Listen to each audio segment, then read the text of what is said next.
Ciao Raga! Musta Raga? Welcome po sa inyong lahat. I'm Chad and I will be your guide. Raga, importante ang topic na content ng vlog na are, kaya makinig na maigi at unawaing mabuti. Alamin natin at syertuhin natin sino ga talaga dapat ang magbabayad ng malatiyan ng mga Kolf at Badanti. Ang amo ga dapat ang magbabayad o si IMS? At ilang araw ga ang allowed na magmamalatiya? Kolf at Badante na insinta, ingravidansa o kaya naman ay nagbubuntis. Kailan ka dapat at hanggang kailan na pwedeng magmaternita? Pagka ikaw ay nagbubuntis o kaya naman ay naka-maternity leave, ikaw ga ay pwedeng ilisensya ng iyong amo, pwede ka gang sisyantihin doon sa iyong laboro. Ang detalye Raga, daw po na sigla, partiamo.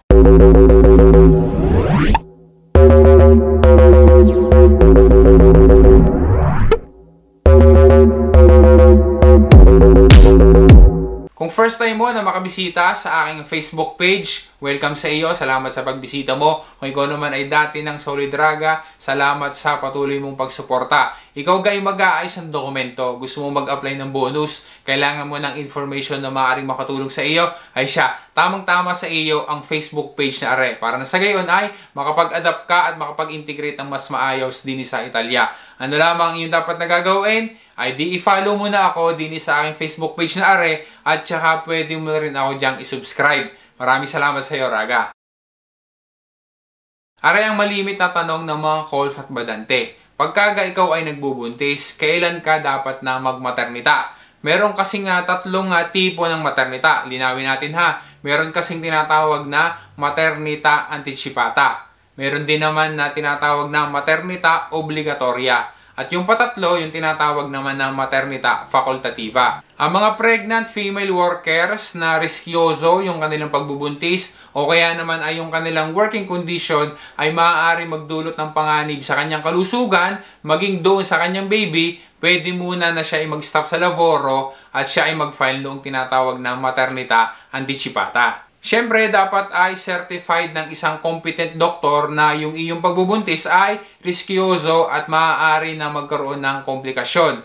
Dapat na ikaw ay mag-file ng maternita anticipata doon kay IMS. Tapos ay bibigyan mo ng kopya ang iyong amo. Ang period para naman doon sa tinatawag ng maternita obligatoria ay nagsisimula sa ika-7 buwan ng pagbubuntis. Bale, 2 months before ng data presunta at matatapos after 3 months na ikaw ay manganak. May option din na sa halip na ang gagawin mo pag ikaw ay nag-maternity leave ay 2 months before at saka 3 months after ng panganak, pwede mo naman gawin na 1 month before ng iyong panganak and then 4 months after doon ka magma-maternity leave.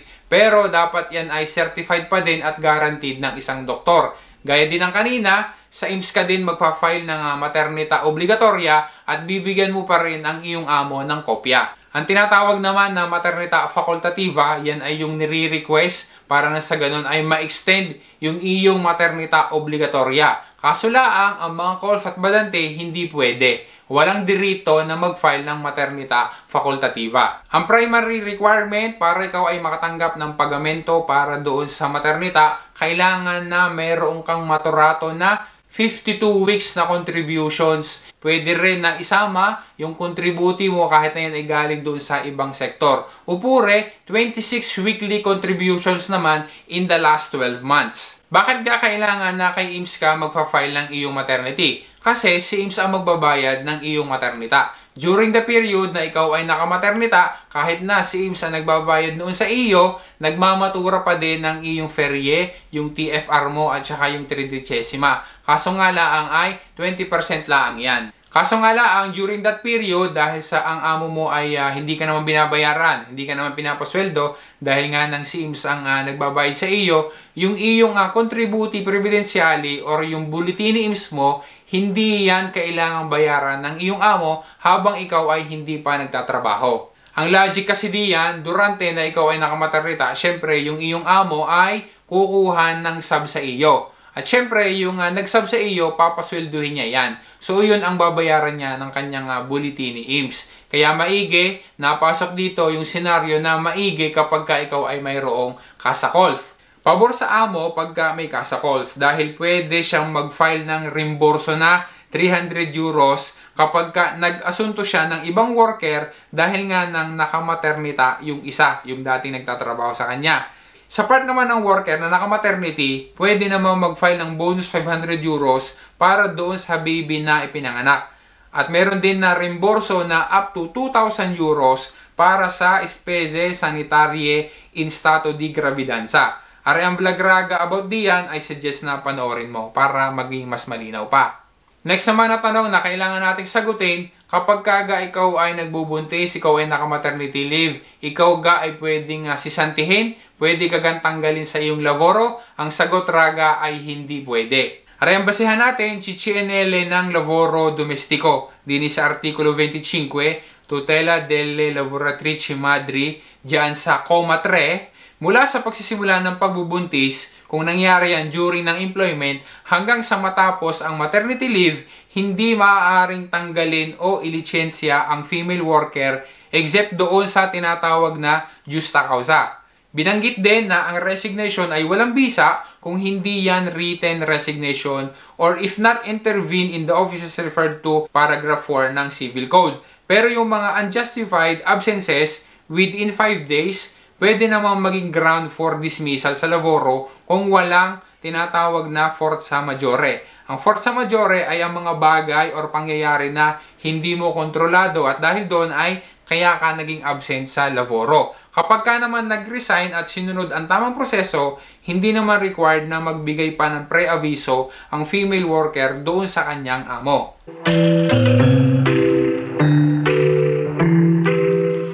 Raga, gusto mo ka rin na magkaroon ng garning limited edition na Ciao Raga t-shirt?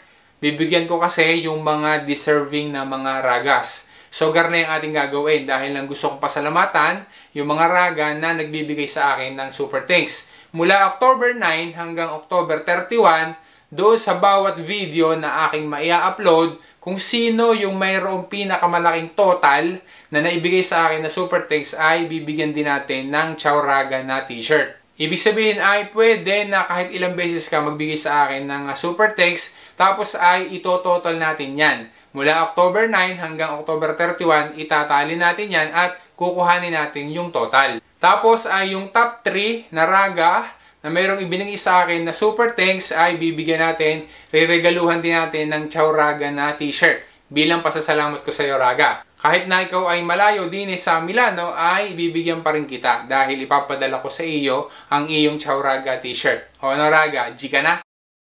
Hanggang ngayon ga, kapag ka ikaw ay nagpapadala ng pera doon sa Pilipinas, ikaw ay nagbabayad pa rin ng charges. Pagka ikaw ay nagpapadala sa Pilipinas, hanggang ngayon ga, ikaw ay napila pa rin ng mahaba at naghihintay. Hanggang ngayon ga, pagka ikaw ay nagpapadala sa Pilipinas, ikaw ay lagi nagmamadali dahil hinahabol mo lagi yung oras at baka masaraduhan ng padalahan. Samantalang pwede ka naman na magpadala ng libre, as in wala kang babayaran na charges. Pwede ka rin na magpadala habang ikaw ay nasa trabaho, habang ikaw ay nasa bahay, o kaya naman ay habang ikaw ay nasa treno, o kaya naman ay nasa sa bus. Hindi na rin kailangan na pag ikaw ay magpapadala ay lagi mong hahabulin ang oras. Kasi pwede naman na ikaw ay magpadala kahit 10 oras ng gabi, kahit holiday, 7 days a week, 24 hours a day. Ang solusyon dyan, raga, magpadala ka sa Pilipinas gamit ang TapTap Send. Kasi tingnan mo ha, free transfer, great rates, fast remittance. Tapos ay may matatanggap ka pa na bonus doon sa iyong first transfer basta't gagamitin mo lang ang iyong promo code na RAGACHAD. Are ang mga bansa na kung saan ay kapag ka naandyan ka, pwede kang magpadala sa Pilipinas gamit ang TapTap Send. At meron pang ilang mga bansa na mapapadagdag pa diyan. Pwedeng matanggap ang ipinadala mo via major banks doon sa Pilipinas. Pwede rin sa mga mobile wallets kagaya ng GCash, Maya, and soon ay magkakaroon pa ng iba't iba pa na mga pick-up center. Kaya raga, itap-tap send mo na yan. Importanteng tanong na kailangan nating masagot at maging malinaw. Kapag kaga ang Colf Badante ay nagmalatiya, sino ga ang nagbabayad niyan? Yung amo ga o si IMS ang nagbabayad? Kung si IMS ang nagbabayad para doon sa maternita, pagdating naman sa pagamento para sa malatiya, yan ay sole responsibility ng datore di lavoro. Yung amo ang dapat na magbabayad niyan. Linawin natin ha, pagdating sa malatiya, ang amo ang dapat na magbabayad niyan at hindi si IMS. Hindi kasi yung kagaya nung ibang work sectors na pagka nagmalatiya ka ay si IMSS ang nagbabayad. Dine sa domestic sector, kapag ka ikaw ay colf at saka ikaw ay badante, ang amo dapat ang magbabayad ng iyong malatiya at hindi si IMSS. Kahit na si Kasa Colf, hindi rin niya nagbabayad ng malatiya para sa mga colf at badante. Ang binibigay lang na tulong ni Kasa Colf ay para doon sa mga nagkasakit na ospital at saka naoperahan. Kapag ikaw ay nagkasakit, dalawang bagay agad ang gagawin mo. Bisuhan mo ang iyong amo, po'y kukuha ka ng protokolo sa iyong mediko di base. Kapag ka nabigyan ka ng doktor mo ng numero protokolo, kukuha ka naman sa sito ni IMSS ng Certificado di Malatiya at bibigyan mo ng kopya ang iyong amo. Kapag ikaw ay convivente or naka-visa, no need na mag-provide ng medical certificate since doon ka naman nakatira doon sa amo. Pero na lang kung hihingan ka ng kopya ng iyong amo, kailangan mo magbigay.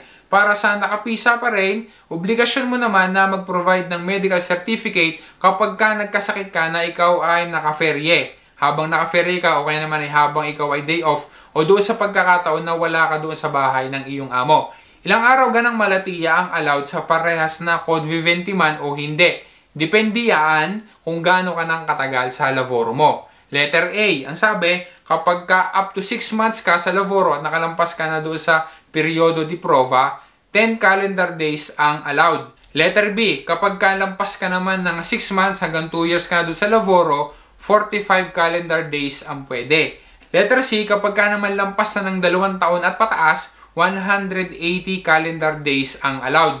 Ang calculation ay nakabase sa calendar year, meaning yung period of 365 days starting from the event. Maaari namang madagdagan ng 50% in kaso ng malatiya oncologica at dapat ay documented ng ASLA. Ilang araw ganang malatiya ang dapat bayaran sa iyo ng amo? Doon sa case na letter A, yung binanggit natin kanina, 8 days ang babayadan. Sa letter B naman, 10 days ang babayadan. Sa letter C, 15 days laang ang babayadan.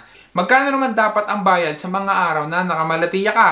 Sa first day, second day, up to third day, 50% ang bayad na nakabase kung magkano ang per day mo. Mula doon sa fourth day and onwards, 100% na ang magiging bayad. Kaya yung mga araw na nakamalatiya ka na lampas na doon sa dapat laang nababayaran sa iyo ng amo, ibig sabihin yan ay unpaid sick leave na yon.